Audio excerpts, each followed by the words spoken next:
allegiance to thee, Texas, one state, under God, one and indivisible.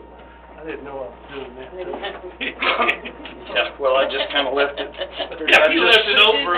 See who responds first. And I appreciate all you guys coming out, and it's nice to have the former mayor and first lady of River Oaks here. In Alabama attire. Yes. You should have counteracted it with your TCU attire. I did Saturday, and then we were supposed to go to the game this Saturday for Texas and Alabama, but things kind of got changed. I felt disgusting wearing an Alabama shirt. I'm not gonna waste money, like, so, and they didn't play at the same time, so, but I really did have to take a shower after I took it. No punches, so. All right, so public testimony. Citizens are invited to speak on any topic or agenda item before and during the meeting by response to the mayor to be recognized. However, unless the item is specifically listed on the agenda, the city council is required under the Texas Open Meetings Act to limit its response with a statement of specific factual information reciting the city's existing policy on that issue or directing the person making the inquiry to visit with city staff about the issue, and no council deliberation is permitted for topics not specifically listed on the agenda. Please, come up. Still remember how to do this. Yes, I'm not here to point out to Marvin that his team's gonna lose to my team on Saturday. And yes, yeah. And yes, as I've been known to do at times, I do have a script. Thank you, Mayor and council members. Joe Ashton, 5220 Park Drive, River Oaks, Texas. I will note that if you look my address up online, I am not the owner. I am the renter.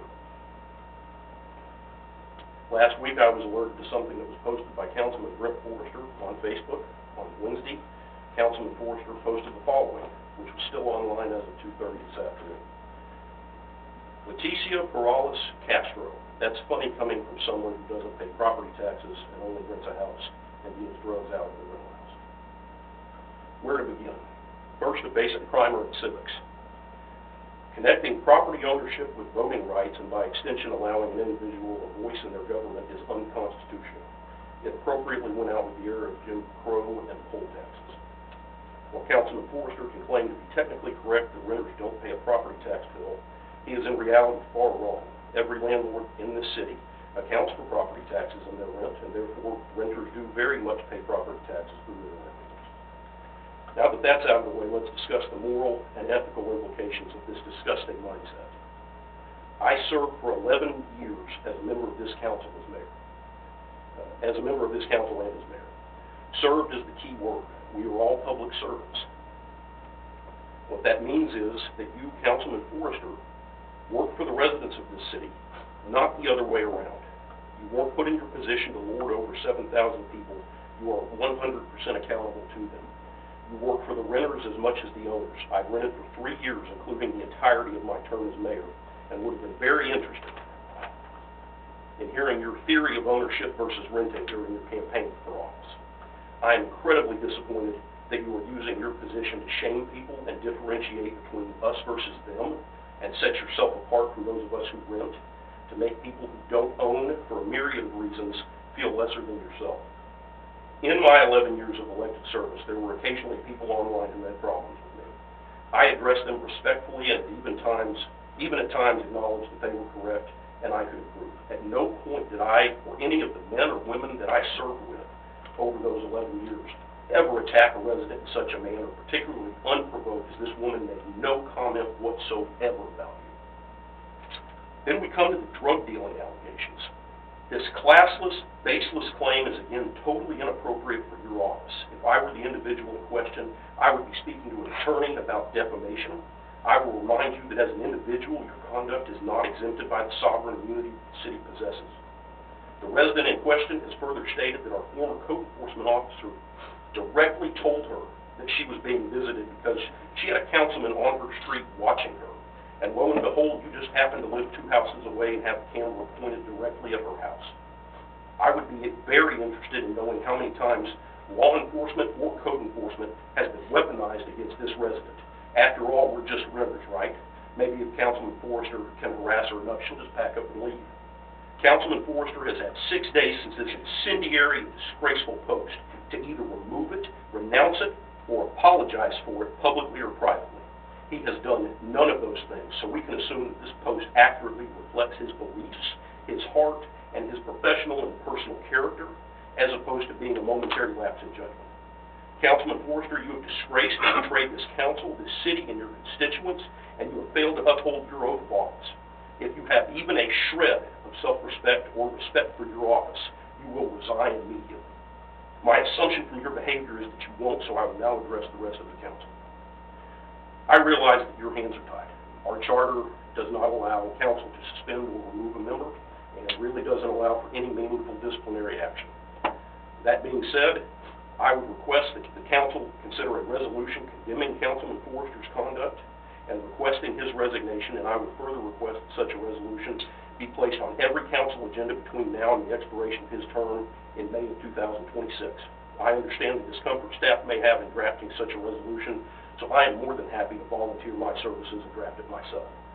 In closing, Brent, this will not go away. You have stained your term irrevocably.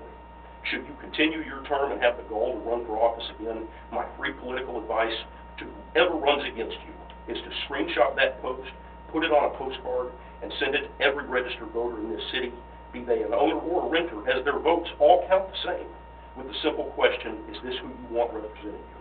Thank you. God bless you all. God bless the city of Little Rose. Thank you. I'll remind everybody that there can be no comments on this. Any other comments from the citizens? We'll move on to the consent agenda. All items under this section are recommended. No, this can't be discussed, is that what you're saying? The council can't reply to anything.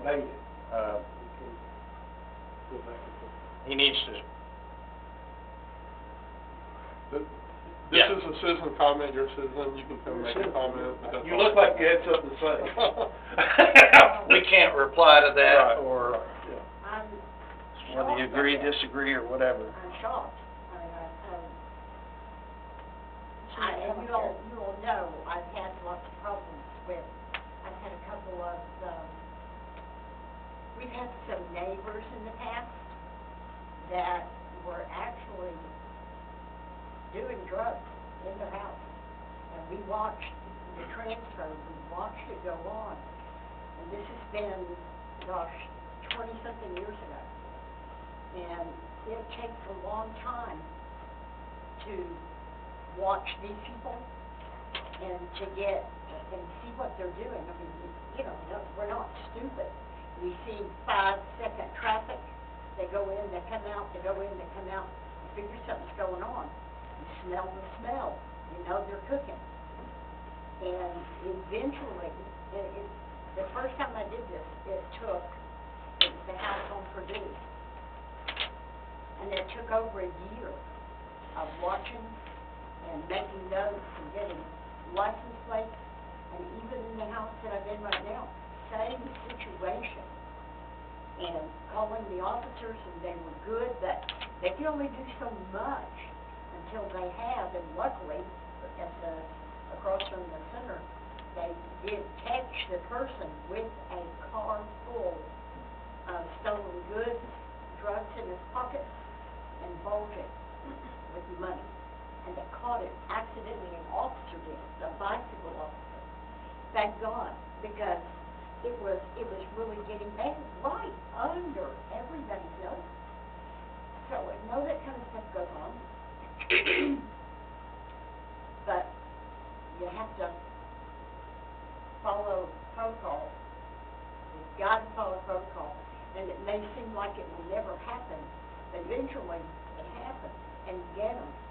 And they get the message that they can't do that here, because people are watching. There are watching.